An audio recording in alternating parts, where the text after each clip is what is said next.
record this on the computer. Well, we got the same one. You'll have to write something else quickly.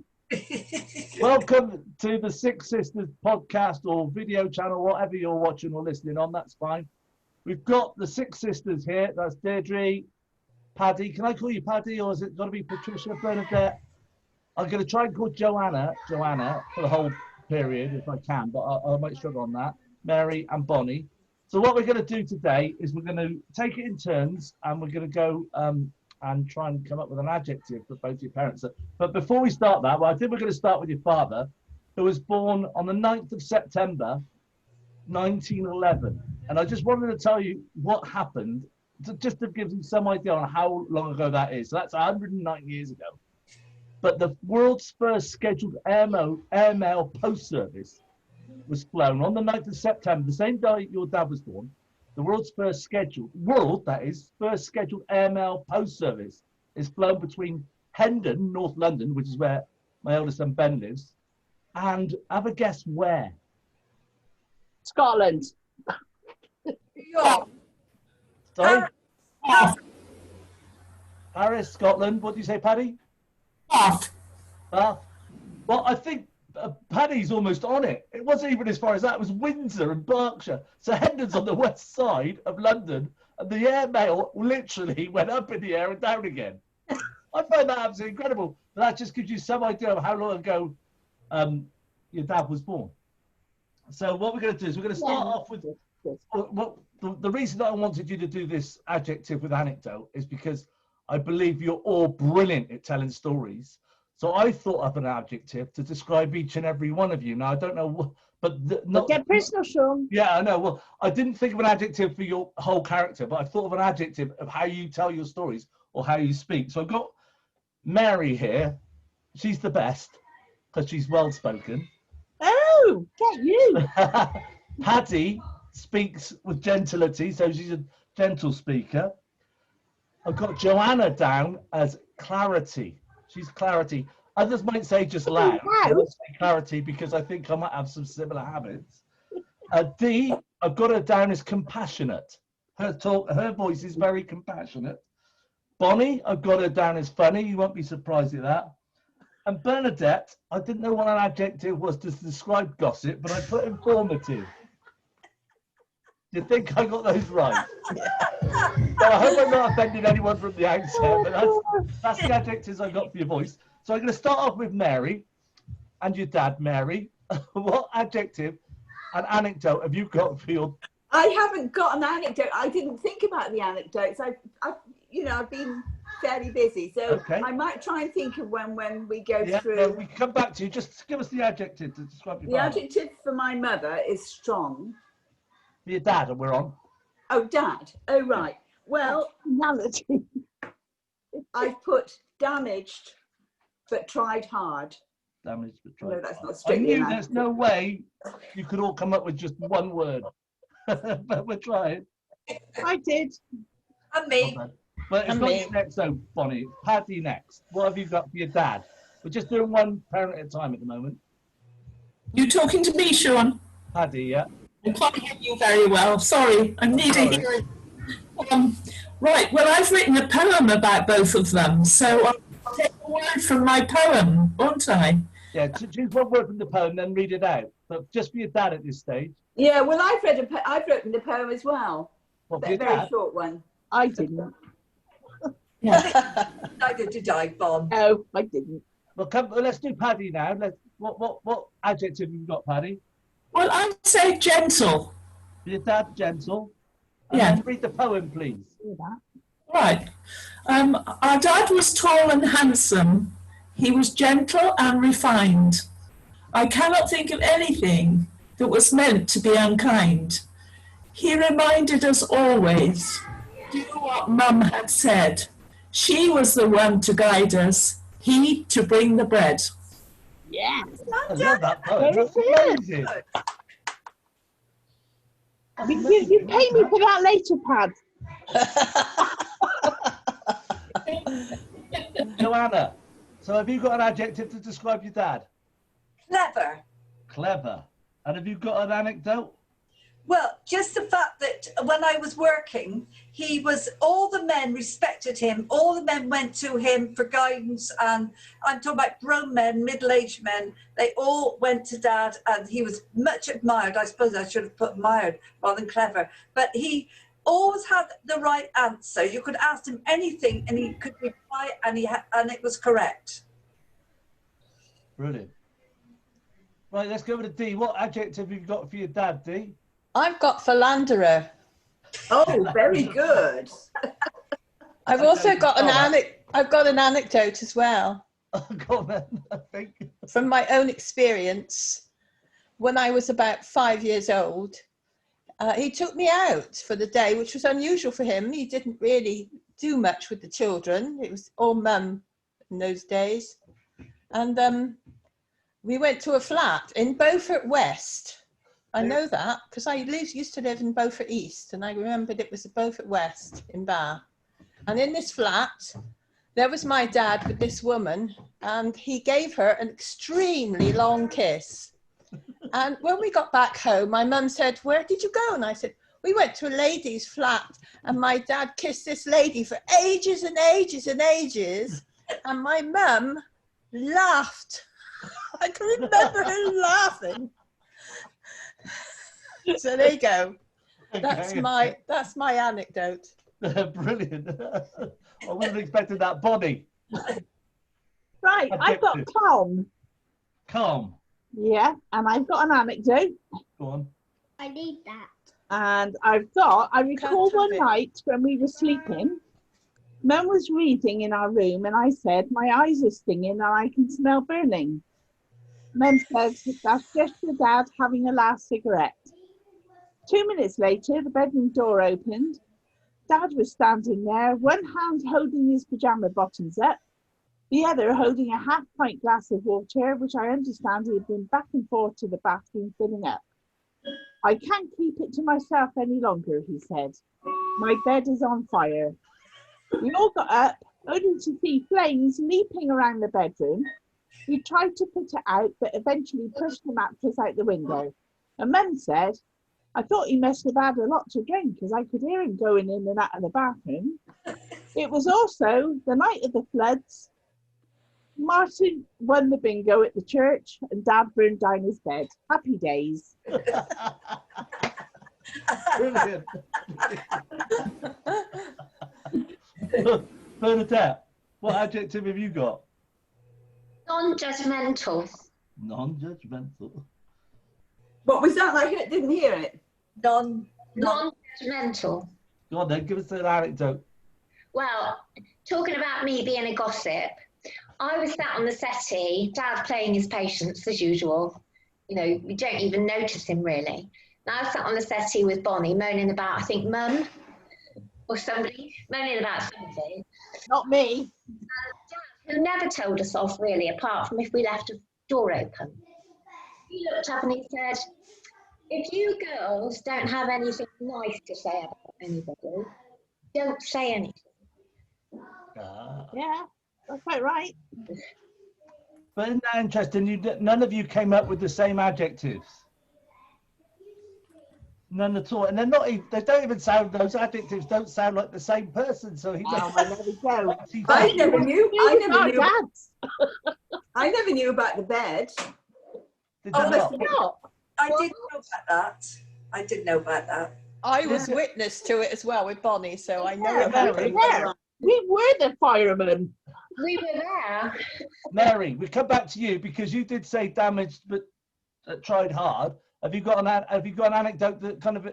Yeah, well, I think actually he was very scathing. I mean, when I was growing up, I was quite shy, but I had to put a front on.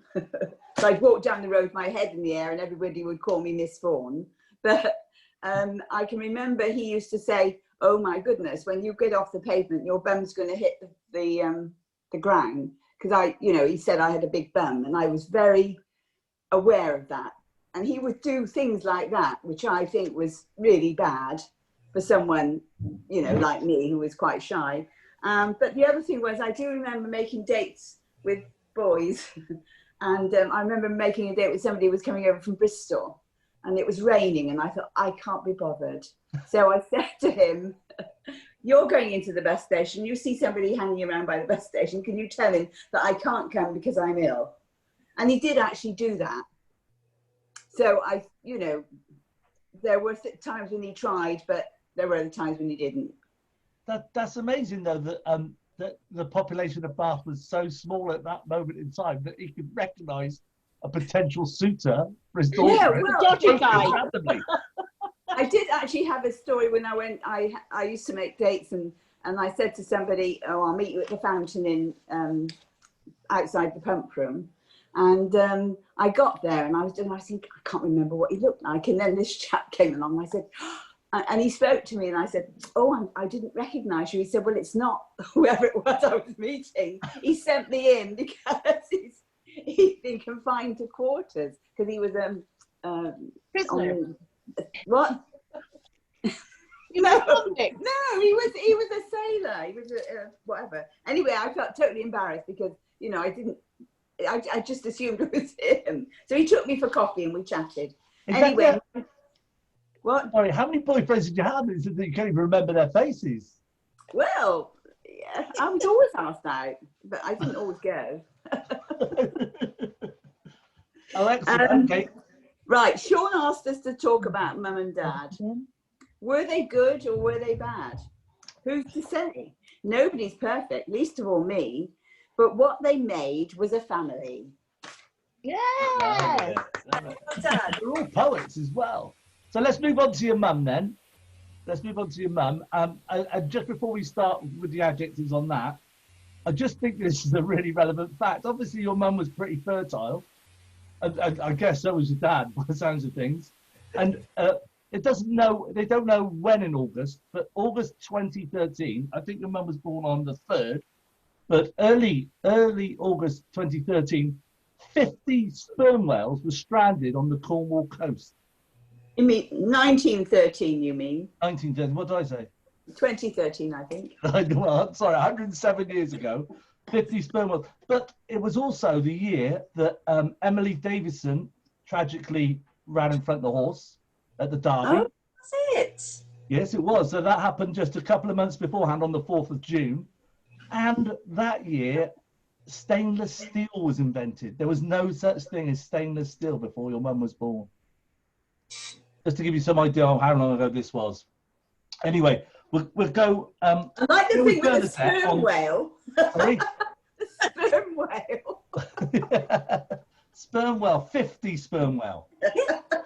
That's incredible. 50 sperm whale on the Cornish coast. Yeah, if you look at the size of them. That's mad, isn't it?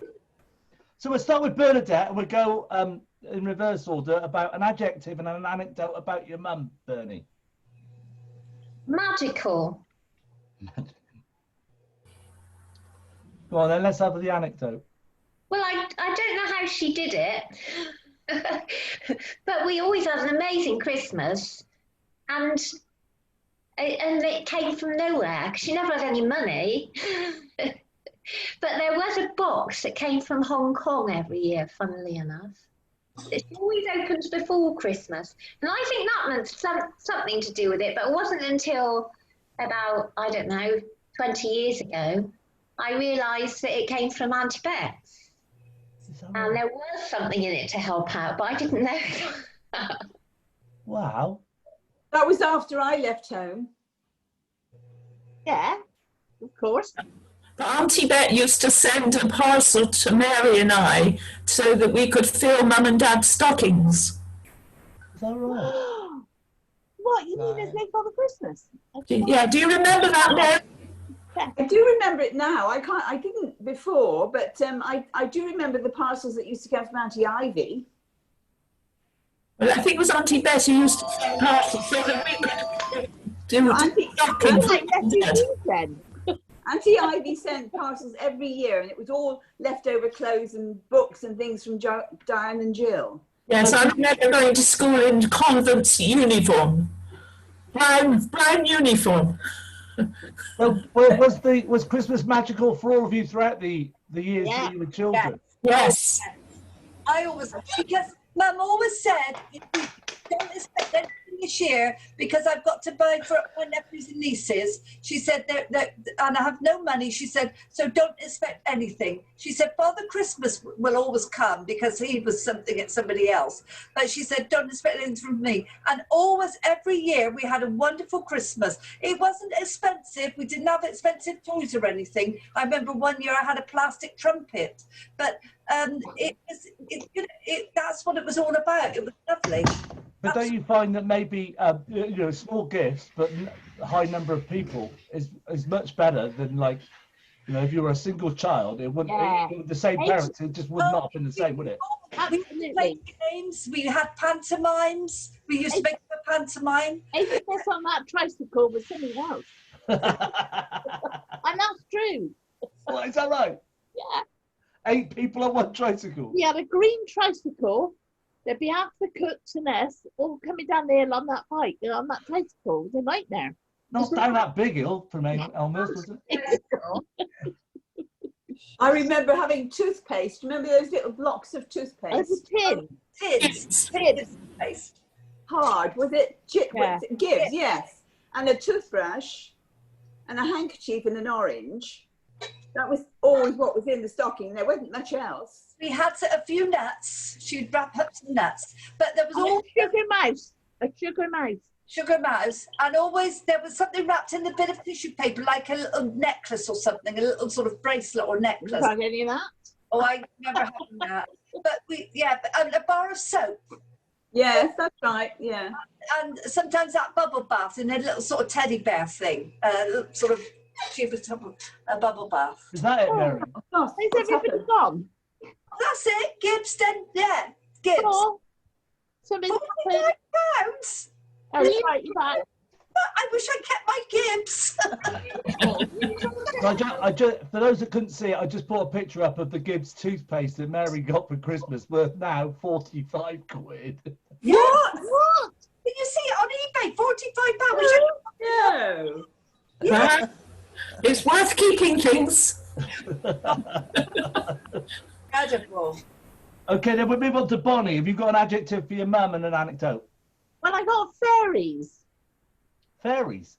Yeah, because Mum had a massive collection of dust gathering pixies. That's not an adjective. Well, I went for something like magical, but Brendan sort of stopped my words. So I've gone fairies. I suppose Wonderland then. Okay. So she had this collection of dust gathering pixies. She often would be caught rubbing the pixie with the pot of gold in the hope something would magically appear. It never did. Another great dream was that her ship would come in and all our troubles would be over. The ship sank. I think it was the Titanic. Mum also said she saw a fairy in Cornwall. I have no doubt she did. She also professed to be a witch. However, her belief in the little people was what kept her young at heart and mind and is the key to happiness. And I believe. Brilliant. That just brings me back to the fact that what I missed out for your dad is that the Titanic was launched the same year as your dad was born. Oh, you are. That's why she was expecting this ship coming back. Deirdre, have you got an adjective for your mum? Yeah, spiritual. She was very spiritual, but she was also great fun. And I don't know which to choose really. But we used to have a lot of fun with her. She was a great giggler, and we used to go out to the cinema on a Thursday afternoon. It was my day off from Boots when I was working at Boots. We used to go to the little theatre and watch a film. And when we came out, she used to say, "Do you think I ought to buy a bottle of Snatched and tonic wine?" She never had any money, and she'd want me to persuade her to get it. I had to say yes, Mum. If I said no, she said, "Oh, Dee, you should say yes." So we used to go and get this Snatched and tonic wine. What was the wine called? Synatogen. Synatogen Synatogen tonic. Like a vitamin supplement, isn't it? Well, that's what it's That's supposed, but it was alcohol. It was alcoholic. She persuaded herself that it was, you know, good for her, but It's actually it was alcoholic. Yeah. That's mad. Excellent. And then we move on to Joanna. Right. Well, I put shy, but really shy and hardworking, I should say. She was very shy. She really didn't have a lot to do with the neighbours. She loved everybody. She always said, a smile costs nothing. You know, smile every day. A smile costs nothing and will cheer, you know, another person up. But she would never have get into conversation with them. But I remember being in Bath, walking along with her, and I can remember strangers stopping her and asked her which way to go somewhere. And she dreaded it. She hated people, you know, complete people, you know, and she didn't know what to do. And it was because she always had a smile on her face. She looked approachable, I think. But she was so shy that I can remember, as I say, going to the shops with I always had a note in the money's wrapped in a note, the coins, and go to the shop. And I remember somebody saying that they thought my mum was dead because they'd never seen her. She never came out. She was, I think she suffered from agoraphobia as well for a long time. But she, as I say, she was. The neighbours sort of tried to speak to her, but she really didn't want to know. And she was always known as Mrs. Vaughan. Nobody knew her first name, I don't think, around the neighbourhood. But yeah, she was very, very shy, really. Did anyone ever call her Millie? Shorten it to Millie? Oh, yes. Her friends. Yeah. Everybody called her Millie. They never called her Millicent. Yeah. Everyone called her Millie. Mill. The daughters used to call her Aunt Mill. Is that right? Oh, and Auntie Olive called her Tory. Yeah. She looked like Queen Victoria. She was short like Queen Victoria, and she always said she looked like Queen Victoria. So I think when she was younger, maybe she did. I don't know, but she always called her Artur or Tory. Is that right? Yeah. You know, you said that she had agoraphobia. Yeah. When I was young, she went out every single day. Every single day she'd get the bus into Bath, Monday to Saturday. The only day she ever stayed home was Sunday. She did. But she did. She had about 3 years of severe agoraphobia. She wouldn't go out at all. And I think probably that was when you were much younger. Yeah, I was quite young. I mean, I was about sort of 7 or 8, 9 years old, being sent to the shops. Yeah. She used to go to the library, didn't she? She used to take me to the library and to the market in Bath. Yeah, she always took me to that's how I started reading, because she always took me to every week we went to the library. And I used to read Zane Grey and all these books because she used to read them. So I read loads and loads of books because I used to read what she was reading. Mm. Right, before we move on, I'll just go back to this, just for Deirdre's sake. There you go. Is that what you're on about? The bottle of Sonata Gin Tonic wine. Yeah. Bring back memories. Yeah. I'll give it a miss. Sounds awful, doesn't it? And it probably wasn't even that alcoholic, was it? I wonder what percentage it was. I don't think so, no. It says 1.25%, I think. It's off her face all the time. Oh no, it's 26.5. Wow. What? What? Yeah. No. That's stronger than wine. That's stronger than whiskey. No, I'll show you. It can't be 26 and No. It's your fault. Can you see that? Yeah. Wow. Oh my word. Oh my goodness. 26.5. Oh, no wonder. Oh my goodness. No My one's mother was an alcoholic yet. alcoholic. Oh, my gosh. Right, let's move on to Paddy for an adjective and an anecdote. Well, I was going to say spiritual, there was that deep spirituality, because I remember I was always aware of God's presence when I was small, and I think it was because of Mum. I think that she had that lovely spirituality about her. There was some, she just, to me, she breathed goodness, So, yeah. What did you say? I've written a little poem about her. I knew Mary would laugh. So, do you want me to read the poem I've written about her? Yes, please. How to describe our mother is a joy beyond compare. She carried her life with dignity, with all her goods to share. My memories are awesome, no word of blame or criticism. She saw the best in everyone, whoever came her way. She even then invited the lonely along to stay. We always could rely on her to be for all of us. I would say she represented our Lord and Saviour, Jesus. Wow. Oh, Amazing, Paddy. very Well good. done, Pat. That's Lovely. incredible. Well done. Good. You hear that? So, with that note, we're going to Mary for an adjective about her mum. I think you told us strong, didn't you?